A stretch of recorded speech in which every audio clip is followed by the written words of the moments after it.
Dikala Umar ini subhanallah, yang diinginkannya itu generasi-generasi luar biasa, orang-orang hebat. Lalu kemudian apa yang dilakukan oleh Umar?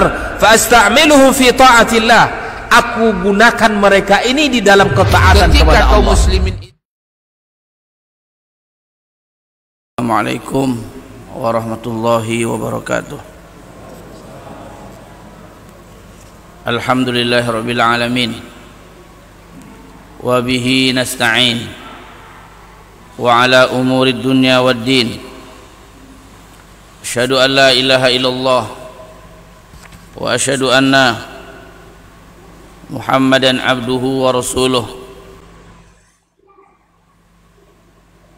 Kaum muslimin jemaah Jumat rahimakumullah, puji dan syukur kita ucapkan hanya untuk Allah Subhanahu wa taala, karena dalam kondisi yang seperti ini pun kita masih diberikan oleh Allah Subhanahu wa taala nikmat yang tidak terhingga,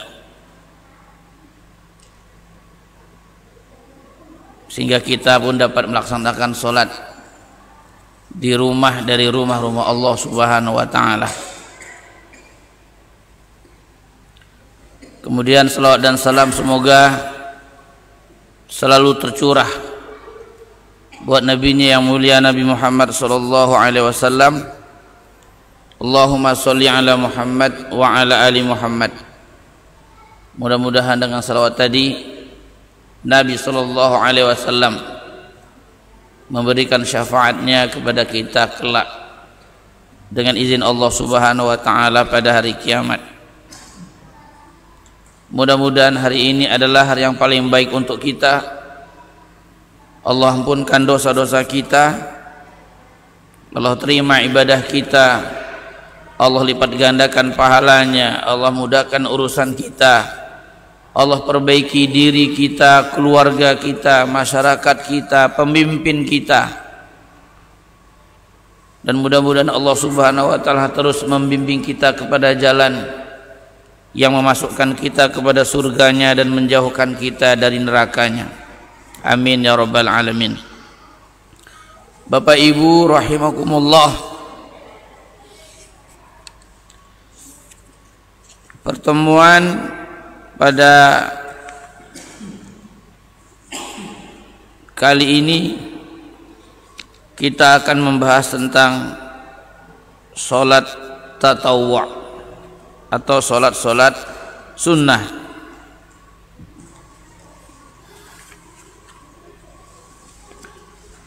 Ketahuilah bahwa Allah Subhanahu wa taala mensyariatkan kepada kita ibadah-ibadah yang sesungguhnya itu mudah kita lakukan.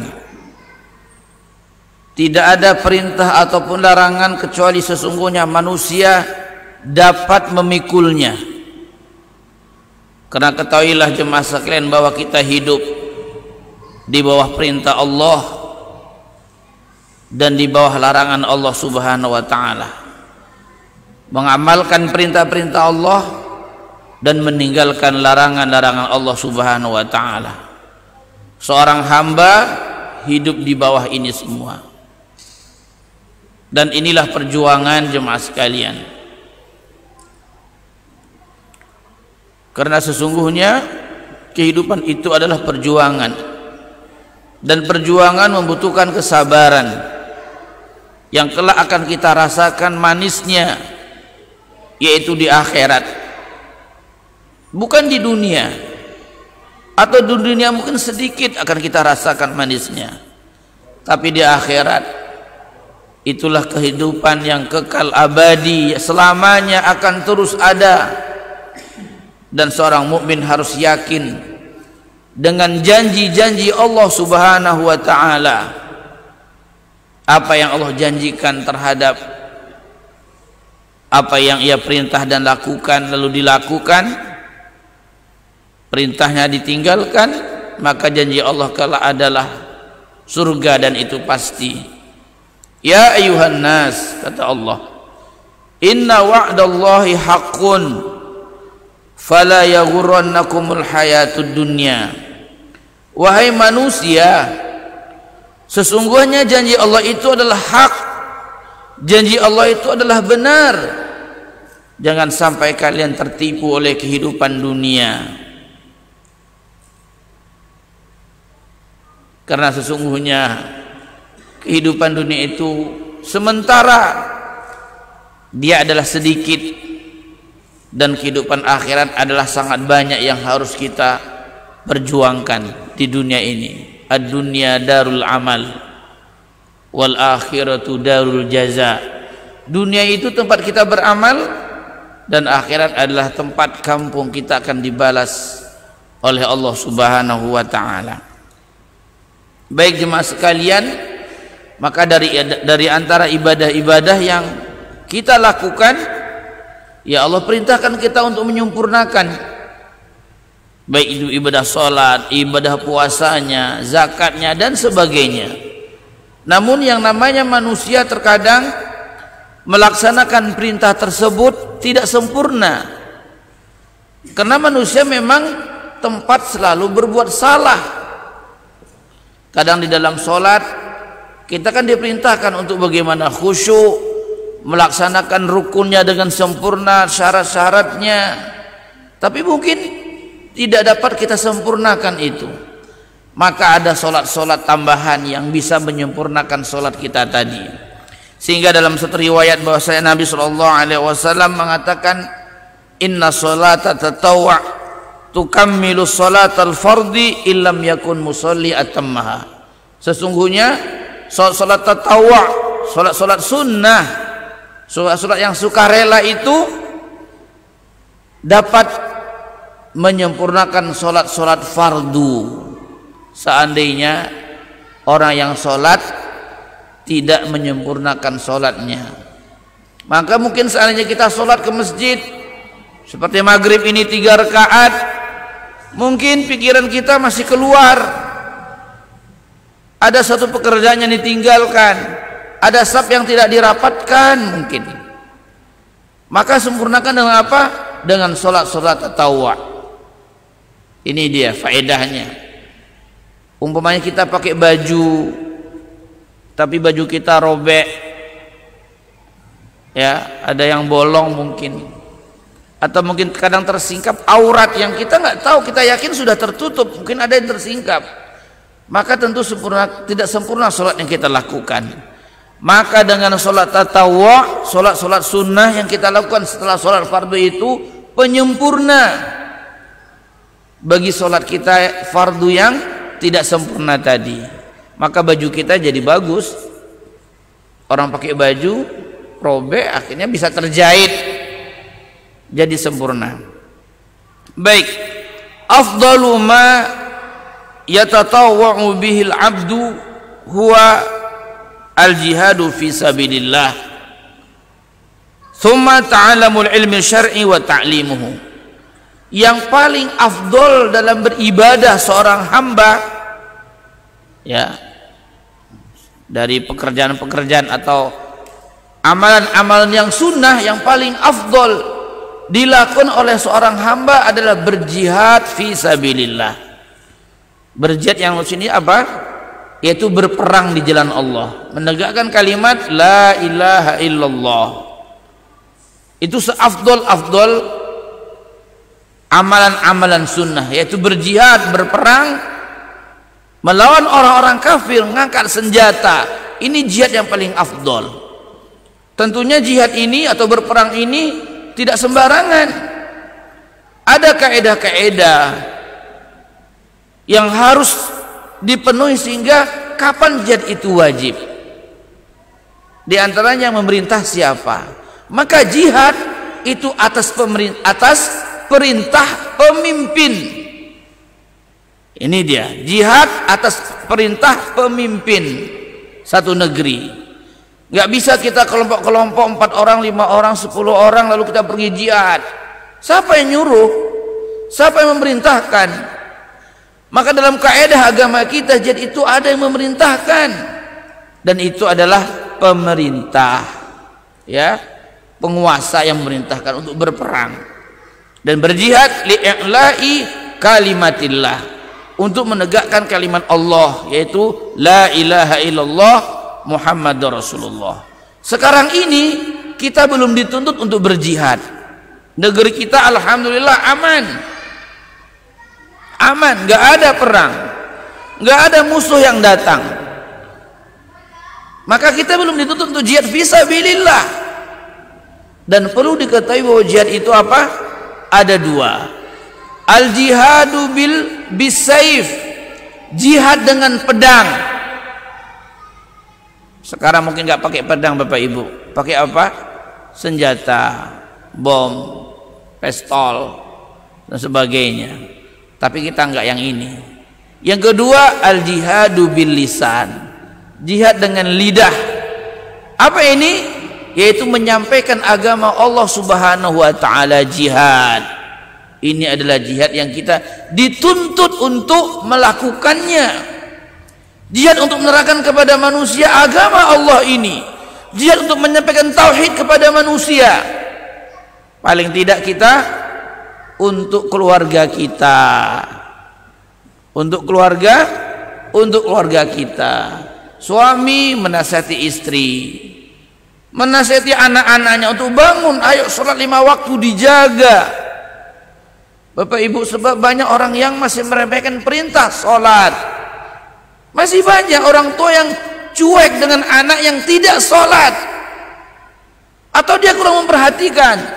Sholat, anaknya pergi sholat ke musola, ke masjid, tapi diperhatikan tidak? Dia sholat atau tidak? Atau cuma pergi dan main-main dengan teman-temannya? Maka dalam hal ini orang tua juga harus memperhatikan, pergi masjid benar enggak sholat, atau main-main, atau justru dia masuk masjid mengganggu orang sholat. Ini perlu, ini Bapak Ibu sekalian, ya, diperhatikan. Maka enggak sembarangan. Berkatakan apa? Sebesar-besar pahala adalah pahala sholat kalau dilakukan, dan dosa yang paling besar apa? Meninggalkan sholat. Maka para nabi mengatakan, Allahumma ja'alni muqimas shalah, ya Allah jadikan aku orang yang mendirikan sholat, wa min dzurriyyati, berikut juga keturunan-keturunanku, anak cucuku. Dia minta, seorang nabi bermohon kepada Allah agar menjadikan dirinya termasuk orang-orang yang mendirikan sholat. Berarti Bapak Ibu sekalian, sholat bukan perintah main-main. Amalan yang tidak bisa dipandang oleh sebelah mata kita. Ini amalan besar. Dan seorang mukmin gak dikatakan dia seorang mukmin, seorang muslim gak dikatakan dia seorang muslim kalau dia tidak sholat. Inilah identitas seorang muslim, sholat. Bukan KTP, bukan topi haji atau topi nasional. Tidak. Tapi apa? Sholat yang dijaga 5 waktu sehari semalam. Inilah jihad kita Bapak Ibu sekalian, memperjuangkan agama Allah Subhanahu wa taala. Perjuangkan untuk diri kita juga, belajar ilmu agama. Kemudian diperjuangkan untuk apa? Keluarga kita, masyarakat kita. Ya. Dan seorang dai seharusnya seperti itu juga. Maka ada dai yang turun di pedalaman jauh meninggalkan keluarga seminggu 2 minggu. Atau dia bawa keluarganya di satu kampung yang jauh, mereka berdakwah. Ini adalah jihad. Karena apa? Sekarang kita tidak dituntut. Sekarang belum dituntut untuk berjihad, mengangkat senjata, belum. Inilah dia. Baik, kemudian setelah jihad apa lagi?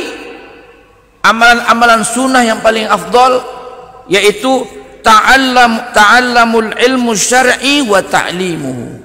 Belajar ilmu syar'i dan mengajarkannya. Belajar ilmu syar'i. Apa itu ilmu syar'i? Ilmu agama ini. Ini dia lebih afdal. Ya, afdal ini. Belajar agama. Apa niat belajar kita agama? Liraf'il jahli anna nafsi.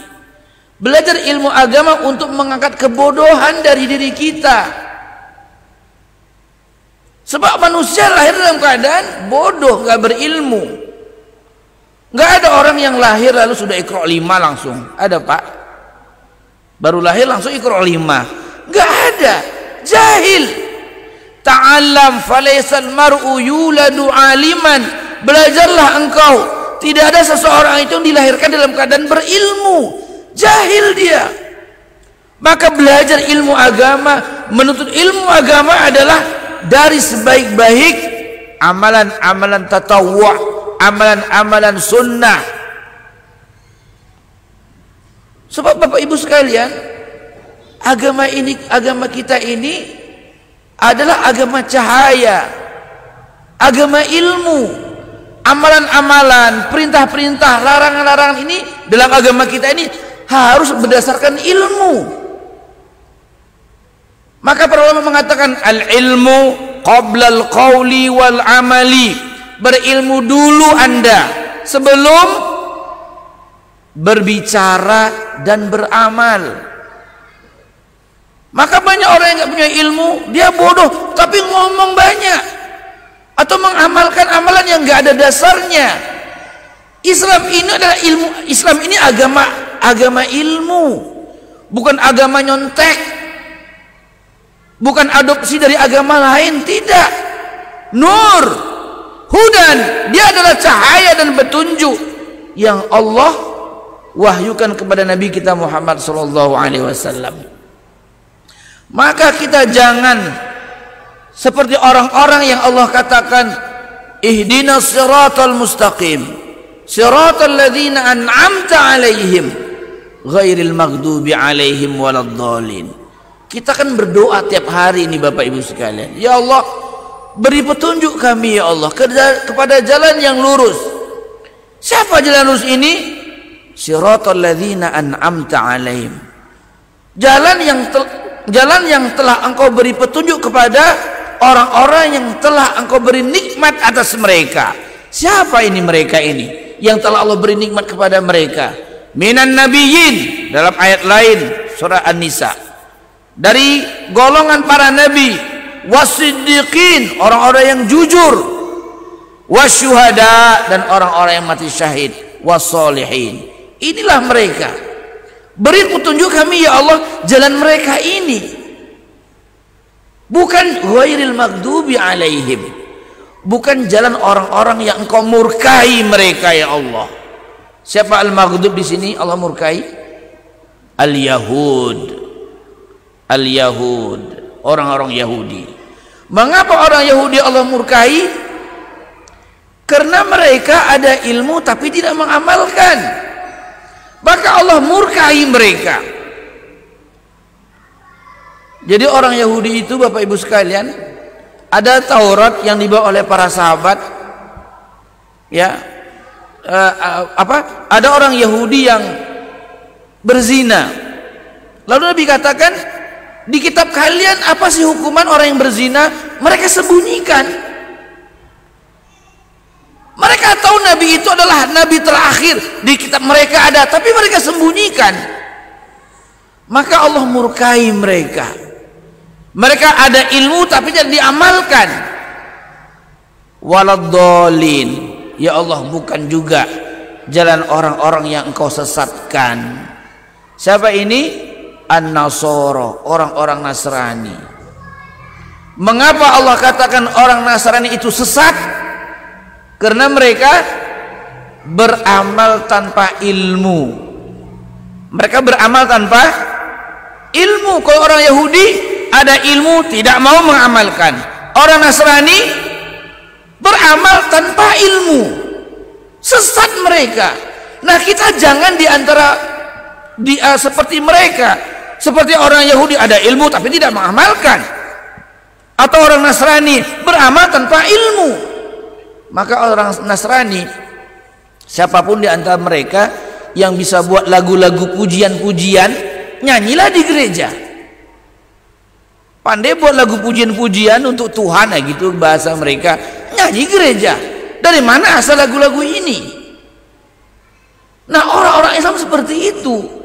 Ada yang seperti itu, sebagian yang nggak ngerti dengan manhaj ilmu yang benar dalam beragama. Mereka buat selawat-selawatan, ya kan? Banyak selawat-selawat, ribuan. Orang-orang Sufi buat, orang-orang Syiah buat. Mana Mana dalilnya?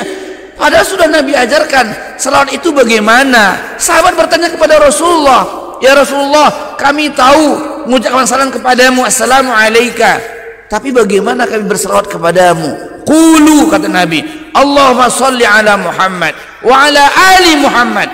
Dalam riwayat ini dikatakan Allahumma qulu Allahumma salli ala Muhammad wa ali Muhammad. Kan Nabi ajarkan caranya. Jadi Islam ini adalah agama ilmu, Bapak Ibu sekalian, bukan nyontek ke agama lain, nggak adopsi ajaran lain, nggak adopsi agama ilmu. Maka cukup kita dengan apa yang dibawa oleh Rasul, nggak usah neko-neko lagi yang lain-lain. Yang sudah jelas ada dalilnya kita nggak mau mengamalkan, masih buat ajaran-ajaran baru, ya, ibadah baru. Dengan dasar apa? Daripada lebih baik. Inilah dalil orang-orang jahil. Kan enak ngumpul, kita jangan berpecah belah lah, ini ikhtilaf. Ini dalil mereka. Mana ikhtilaf? Jelas kok ibadah itu, ya kan? Jelas kok ikhtilaf, memang ikhtilaf bisa kita lihat. Tapi ini bukan ikhtilaf, memang tidak ada pun dibuat amalan-amalan seperti itu. Jadi hati-hati Bapak Ibu sekalian. Maka manhaj dalam beragama, metode kita beragama adalah apa? Al-ilmu qabla al-qawli wal amali. Berilmu dulu kita sebelum menyampaikan kepada orang, sebelum berdakwah kepada orang, dan sebelum mengamalkan satu amalan. Ini baru seminggu 2 minggu tobat jadi preman, udah pakai jubah, jenggotnya dipanjangkan dikit, sudah berdakwah keluar dia. Berdakwah keluar. Bapak-bapak kalau mau dakwah ya kayak gitu, gampang sekali. Mungkin nggak perlu berilmu, bisa dipanggil ustadz, ya kan? Pakai jubah, jenggot panjang, pakai topi haji, udah kayak ustadz, udah kayak dai. Ini tidak benar. Lalu keluar mereka 3 hari, 10 hari, 40 hari, 40 bulan. Ya, nggak sembarangan. Sampai mau dakwah ke sana, kami 3 hari, kami, Nabi memerintahkan sahabatnya pergi ke Yaman. Itu Nabi tunjuk Muaz. Nabi tunjuk sahabat-sahabat yang sudah Allah bekali dengan ilmu, engkau pergi. Lalu kesampaikan kepada mereka la ilaha illallah, tauhid. Kok mereka sudah masuk Islam, ucapan 2 kalimat syahadat, paham mereka, ajarkan kepada mereka 5 waktu sholat. Jadi Nabi SAW sudah bekali para sahabat yang berilmu itu, ya Muaz, idhab ilal Yaman, pergilah ke Yaman. Ya fulan, pergi ke sana. Bukan siapa mau, saya pergi. Enggak. Perlu dalil apa ya dalam beragama ini, perlu ilmu. Maka jihad, setelah jihad fisabilillah, belajar ilmu agama, kemudian mengajarkannya. Sudah ada ilmu, ajarkan. Alhamdulillah, mungkin taklim yang kita adakan setiap minggu di masjid ini kan dapat jamaah ilmu.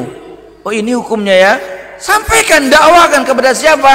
Kepada keluarga dulu paling tidak, ya kan? Keluarga, anak-anak, teman kantor. Mungkin belum saatnya untuk membuka diri sebagai dai untuk menyampaikan agama. Paling tidak apa? Sampaikan satu hadis, balighu anni walau ayah. Sampaikan kepada kalian dariku walaupun 1 ayat, 1 hadis. Sampaikan kepada siapa? Yang kita mampu untuk menyampaikan. Tapi mungkin ketika belum saatnya, saya katakan tadi, belum saatnya untuk membuka diri, jangan. Kepada keluarga, anak dulu, nak, sholat itu wajib. Bangun engkau. Sama teman kerja, yuk udah sholat, udah azan, kita tinggalkan pekerjaan, kerja kita lagi. Kan seperti itu. Ya, ini dia. Maka Allah mengatakan yarfa'illahu alladhina amanu minkum walladhina utul ilma darajat. Allah mengangkat orang-orang yang beriman di antara kalian dan orang-orang yang Allah berikan ilmu kepada mereka darajat. Beberapa derajat, bukan darajah, bukan 1 derajat, tapi darajat, kata jamak. Beberapa derajat Allah angkat. Nah, seandainya kita beri petunjuk kepada orang dengan ilmu yang kita dapatkan, teman kantor kita, berapa pahalanya? Masya Allah, besar pahalanya. Besar pahalanya. Apa kata Nabi SAW? La an yahdiyallahu bika rajulan wahidan khairun laka minad dunya wa ma fiha, atau min humurin ni'am. Seandainya Allah memberi petunjuk kepadamu, seandainya Allah memberikan petunjuk kepada seseorang melalui dirimu, itu lebih baik bagimu daripada dunia dan seisinya. Satu orang Allah beri petunjuk, dan itu melalui kamu, bukan lewat ustadz ya. Sebab yang ngajak ke sini siapa, Pak? Bapak punya tetangga, yuk taklim yuk. Kan bukan saya, bukan ustadz kan? Tidak. Bapak dapat pahala besar. Yuk ada taklim malam ini di masjid kita. Masjid kita. Iya, dia nggak pernah taklim, mungkin nggak pernah, jarang sholat. Kita bawa, kan lewat bapak, lewat ibu datang di jemaah ke sini untuk taklim. Dapat petunjuk, ngerti sunnah. Berapa pahalanya? Lalu diikuti. Inilah yang dikejar oleh seorang muslim. Bukan perdagangan dunia yang ia kejar, tapi pahala yang Allah janjikan kelak di akhirat.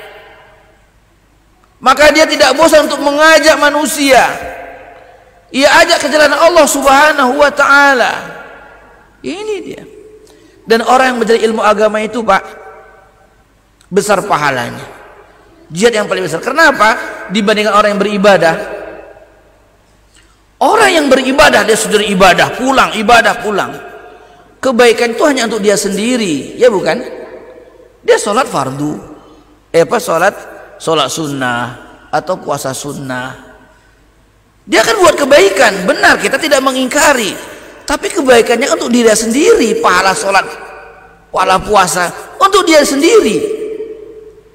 Tapi ketika seseorang belajar ilmu syar'i, ilmu agama ini, lalu ia ajarkan kebaikannya untuk siapa? Untuk dia dan untuk orang lain.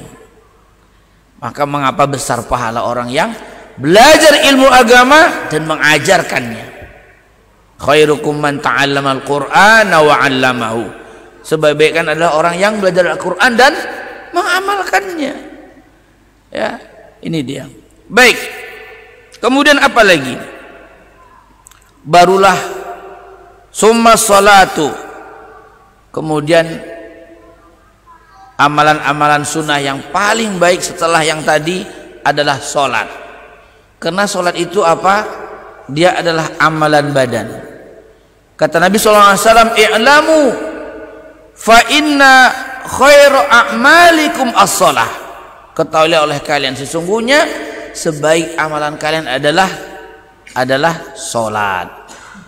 Dan sebaik-baik sholat sunnah adalah sholatul laili, sholat malam, sholat tahajud, ya, itu sebaik-baik sholat adalah sholat malam. Kapan itu dilakukan? Sepertiga terakhir malam.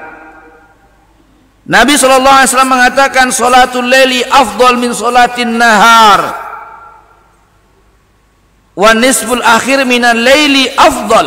Ya, sholat malam lebih baik daripada sholat di siang hari, dan setengah terakhir dari malam itu lebih baik. Dalam hadis lain Nabi mengatakan, yanzilu rabbuna tabaraka wa ta'ala kulla lailatin ila sama'id dunya hina yabqa atau madha syatrul lail. Sesungguhnya Allah Rabbuna, Tuhan kita, turun setiap malam, ya, ke langit dunia, ketika tersisa sepertiga terakhir dari malam. Jam berapa kira-kira, Pak? Malam itu kapan mulainya?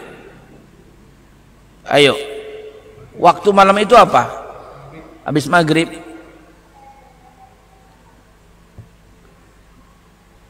Waktu Isya masuk, itulah malam berarti. sudah nampak bintang semuanya. Mungkin ketika maghrib belum pun kita nampak bintang satu kan, besar ya, itu belum. Malam itu kapan mulai? Sudah nampak bintang semua secara nampak. Kalau nggak ada awan, udah nampak, itulah malam. Dan itulah awal waktu sholat Isya, dan sholat Isya ini sholat malam. Oke, sampai waktu fajar. Oke, dibagi 3 Pak. Umpamanya jam berapa Isya sekarang? 7:30 jam Isya. Waktu Isya 7:30. Subuh jam berapa? 5 kurang 10, 1/4. Yaudah dibagi 3. Bagi 3. Terakhir secara itulah baik. Itulah thuluthul lail al-akhir, ya, sepertiga malam terakhir. Dan itulah waktu sholat tahajud. Tapi diingat, tahajud ini tidak dilakukan kecuali setelah tidur. Aisyah mengatakan radhiyallahu anha, innamat tahajjudu al-qiyamu ba'dan naum. Sholat tahajud itu dilakukan kapan? Setelah tidur. Jadi kita nggak begadang. Habis maghrib, habis Isya, begadang. Ngapa sholat tahajud? Ya kan? Enggak, ini enggak benar. Kan ada 3 sahabat yang datang itu kepada istri Rasulullah, menanyakan tentang ibadah Rasulullah. Lalu dia mengatakan karena ibadah Rasul itu begitu hebat, menakjubkan, enggak ada apa-apa dibanding kita dengan Rasulullah. Lalu dia apa? Fa inni aqumul lail wala anam, atau wala arqud. Kalau begitu ibadah Rasul, lah aku akan sholat malam sepanjang malam, enggak pakai tidur. Kan enggak benar. Maka tahajud itu dilakukan setelah tidur, walaupun sesaat, sesaat. Baik, ini adalah sholat malam, sholat tahajud. Apa beda tahajud dengan qiyamul lail? Ada yang bilang, wah nggak ada lagi tahajud pada Ramadan, adanya qiyamul lail dan sebagainya. Ada bedanya tahajud dengan Ramadan dengan qiyamul lail? Kalau tahajud sepertiga malam dan setiap malam boleh kita lakukan. Adapun qiyamul lail itu umum, baik dia tarawih, witir, baca Al-Qur'an. Tahajud itu qiyamul lail, menghidupkan malam. Maka seandainya dia sudah sholat tarawih, sudah Ramadan, sholat witir, lalu dia tidur, bangun tengah malam tahajud boleh? Boleh, nggak usah lagi sholat witir. Kenapa? La witroni fi lailatin wahidah. Nggak boleh sholat witir dalam satu malam. Kalau ada ingin tahajud ya sudah. Seandainya juga, coba witir ini dilakukan kapan witir? Sholat malam. Kita habis sholat Isya, lalu sholat 2 rakaat. Boleh kita langsung witir? Boleh. Langsung witir. Kalau dia khawatir tidak bangun malam, boleh sih witir. Seandainya dia kebangun malam dan tahajud, maka nggak usah lagi witir. Karena apa? Sudah witir. Jadi witir itu bukan penutup sholat. Witir itu sholat malam, bukan penutup sholat malam. Tidak. Ingat itu. Ada yang mengatakan seperti itu kan? Witir itu adalah penutup sholat malam. Tidak. Witir itu sholat malam. Ya. Seandainya dia yakin bisa tahajud malam, ya bangun lalu silakan tahajud lalu witir. Kalau nggak yakin dia, tahajudlah dia, witirlah dia di awal malam. Seandainya dia bangun nanti sepertiga malam terakhir, silakan tahajud. Nggak usah pakai witir lagi.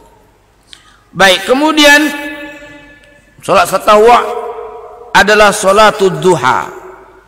Sholat duha ini Bapak Ibu sekalian tidak setiap hari dilakukan.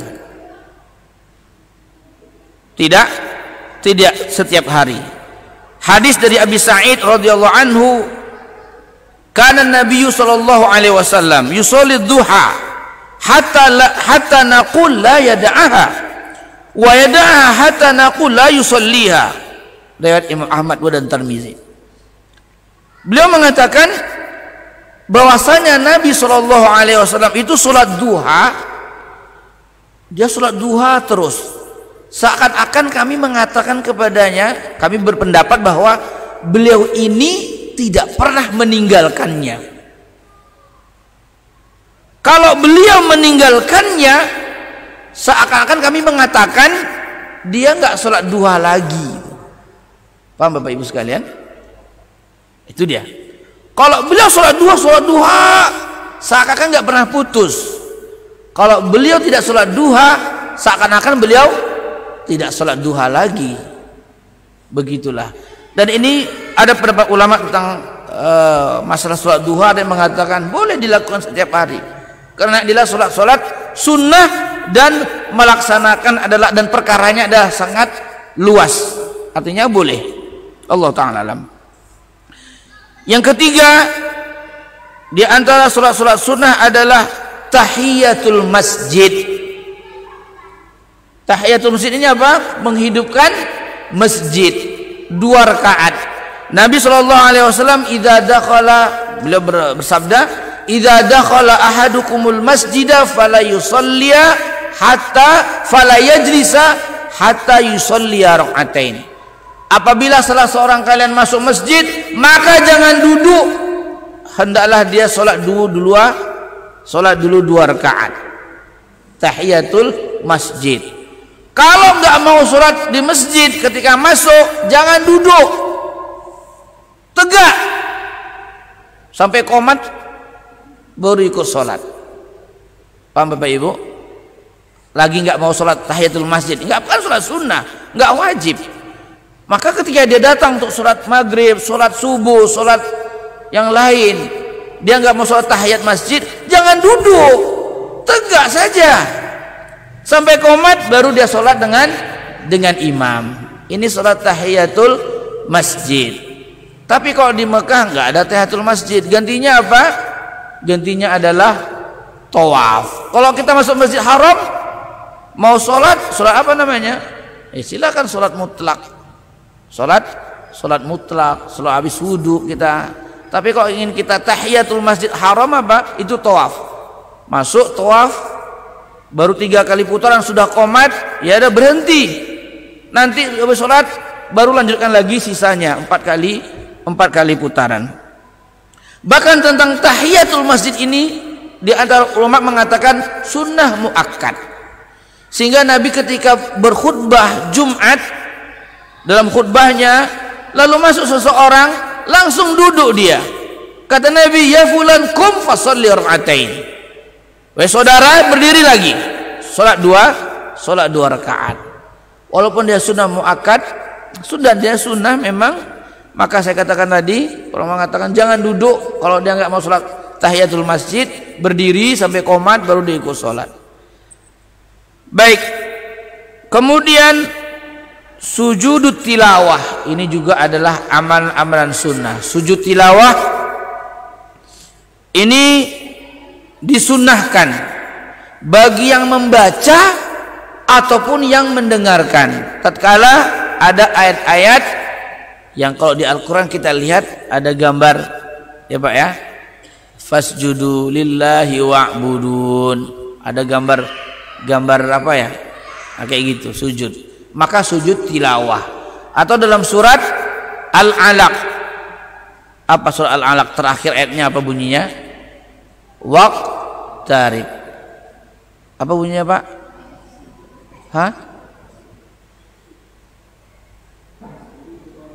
Wasjud waqtarib. Sujud. Ya, baik yang disunahkan ini bagi yang pembaca dan yang mendengarkan. Kemudian sujud syukur ada juga nih, sujud syukur. Ya, sujud syukur kapan itu dilakukan? Ketika kita mendapatkan nikmat dari Allah Subhanahu wa taala. Proyek 10 miliar. Sujud syukur enggak, Pak? Ada yang dapat proyek 20 miliar? Angkat tangan, Pak. Kalau boleh nimbrung kita. Nikmat kan? Ini sujud syukur, ya.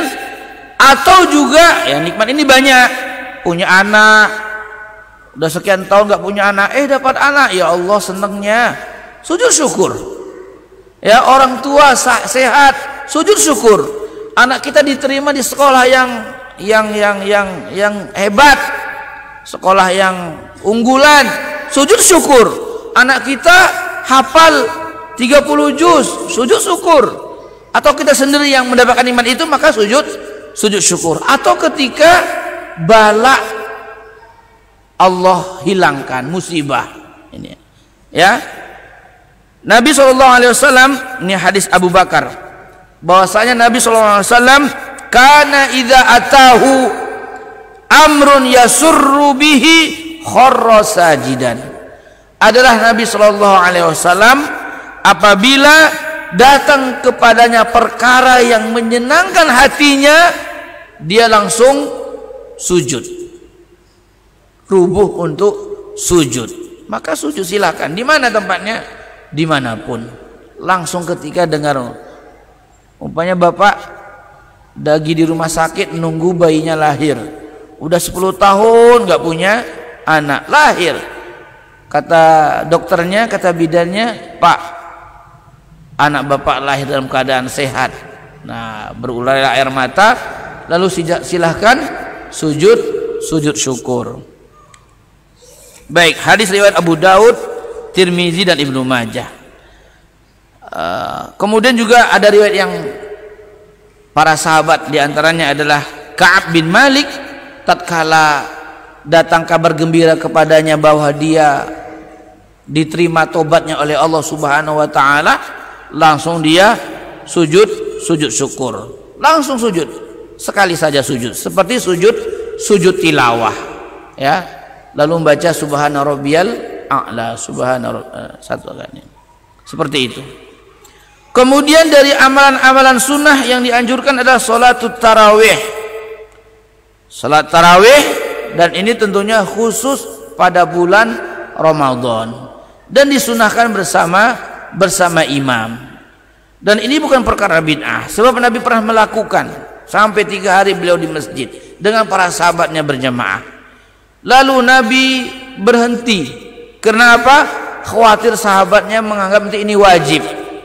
Para sahabat sudah nunggu di masjid, kok Nabi nggak keluar-keluar. Akhirnya para sahabat sholat masing-masing, ada yang di pojokan, ada yang di belakang. Begitu selanjutnya, sampai di masa Abu Bakar pun seperti itu. Nah, di masa Umar bin Khattab radhiyallahu anhu, beliau kumpulkan balik. Yuk, kumpul kita. Dan ini bukan perkara bid'ah. Ya ingat, ini bukan perkara bid'ah. Dan ini amalan Rasulullah pertama. Yang kedua, amalan siapa? Khulafa Rasyidin, yaitu Umar radhiyallahu anhu. Maka Nabi katakan, alaikum bisunnati wa sunnatil khulafa'ir rasyidin al-mahdiyyin. Hendaklah kalian berpegang teguh dengan sunnahku dan sunnah khulafa'ir rasyidin min ba'di, yang setelahku. Dan Umar termasuk khalifah rasyidin setelah Nabi SAW. Dan ini sunnah beliau tarawih ini, ya, ini sunnah beliau. Maka ini bukan perkara bid'ah dan ini disunnahkan untuk melaksanakan. Lalu beliau panggil qari yang bagus bacaannya, memimpin di sini, menjadi imam, yang di belakang berdiri. Dan ini salat sunnah, salat tarawih yang dilakukan pada bulan Ramadan. Baik. Kemudian salat witir. Ini dia salat witir. Al witru sunnatun muakkadah. Witir itu sunat muakkad, jangan ditinggalkan. Jangan ditinggalkan. Dia sunat muakkad. Maka kata Nabi, orang yang nggak bisa bangun di akhir malam, maka falyutir fi awwalil lail. Hendaklah dia salat witir di awal malam. Makanya sholat boleh habis sholat isya, silakan sholat witir 1 rakaat. Paling wa aqalluhu ra'ah, paling sedikit 1 rakaat. Wa adana kamal 3, dan boleh 3, boleh lebih daripada itu 5, dan paling banyak berapa? 11 rakaat, dan dia ganjil hitungannya. Itu sholat witir digabung dengan sholat tarawih pada bulan Ramadan, atau dia digabung dengan sholat tahajud selain Ramadan atau di dalam Ramadan pun bisa. Kapan itu? Disebut sini ma baina salatil isya wa tulu'il fajri wa yaqnutu fihi ba'da ruku'i. Dilakukan antara salat isya sampai terbit fajar. Terbit fajar berarti Pak. Kapan itu? Ketika masuk salat subuh. Dan disunahkan untuk kunut witir ya di rakaat, kalau 3 ya di rakaat yang ketiga. Kalau 1 rakaat dia, maka kunutlah dia di sebelum ruku atau sesudah ruku Pak? Sesudah ruku ketika habis i'tidal. Baik. Wasifatuhu, bagaimana caranya? An yusallihi sardan fala yajlis litasyahud illa fi akhir rakaah. Ini ada kayak gini. Ya, salatnya terus tanpa ada tasyahud. Tanpa ada tasyahud. Kok Ramadan Nabi pernah melakukan 8 rakaat tanpa ada tasyahud. Langsung 8 rakaat. Enggak pakai tasyahud. Pas di 8 rakaatnya baru beliau bertasyahud. Sudah 8 rakaat beliau bertasyahud. At-tahiyatu lillahi wa salatu wa thayyibat, atau at-tahiyatul mubarakatu salawatu thayyibatu lillah. Lalu sudah selesai tahiyat, beliau tidak salam, langsung berdiri lagi 1 rakaat, lalu untuk witirnya, dan kemudian baru salam. Ya. Atau dia bertasyahud setiap 2 rakaat. 2 rakaat niatnya apa ini? Mau 3, berarti 2 rakaat tambah 1. Kalau dia mau 5, 2 tambah 1. Kalau 7 dia 2 sampai 6 tambah 1. Ini caranya. Ya. Kemudian sedikit lagi Bapak Ibu sekalian, ada lagi as-sunatul rawatib, salat rawatib. Dan paling afdol salat rawatib itu apa? Rakaatil fajri, 2 rakaat fajar. Kapan dilakukan? Setelah masuk salat subuh. Itu dia. Maka Nabi mengatakan rakaatul fajri khairun minad dunya wa ma fiha. 2 rakaat fajar itu lebih baik daripada dunia dan seisinya. Lihat Bapak Ibu sekalian, rahmat dari Allah Subhanahu wa taala untuk umat Islam. Pekerjaan yang sedikit tapi menuai pahala yang besar, lebih baik daripada dunia dan seisinya. Mudah bagi kita. Apa itu? 2 rakaat fajar tadi. Sudah azan subuh, lalu kita sholat 2 rakaat fajar. Masuk masjid kita 2 rakaat fajar. Boleh di rumah dilakukan atau di masjid. Adapun rawatib muakkad ada 12 rakaat. So rawatib ada berapa? Ada 12 rakaat. Pertama, arba'un qabla zuhri wa rak'atani ba'daha. 4 rakaat sebelum zuhur dan 2 rakaat setelah zuhur. Wa rak'atani ba'dal maghrib, kemudian 2 rakaat setelah maghrib.